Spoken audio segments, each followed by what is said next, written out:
Hello guys.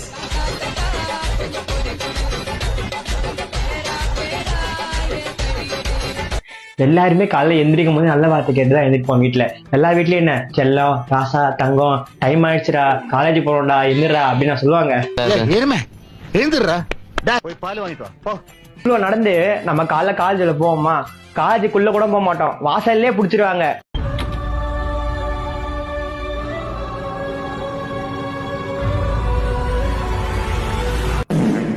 எல்லா கிளாஸ்லயும் கண்டிப்பா ஒரு சீஆர் இருப்பான். மத்தவன் என்ன பண்ணுவானாக்கா பசங்களுக்கும் பாதிப்படாம அவனுக்கும் பாதிப்படாம நடந்துப்பான். அது ஒரு நல்ல சீஆர், ஒரு சீஆர் வேலையை கரெக்டா பாக்குறான்னு வச்சுங்க. அது ஒரு சீஆர் இருக்காங்க. இந்த சீஆர் கண்டிப்பா நீங்க பாத்துருப்பீங்க, இப்பயும் பாத்துக்கிட்டு இருப்பீங்கன்னு நான் நினைக்கிறேன். பசங்களுக்கு என்ன பரவாயில்ல, நம்ம ஸ்டாஃப் நல்ல பேருன்றதுனால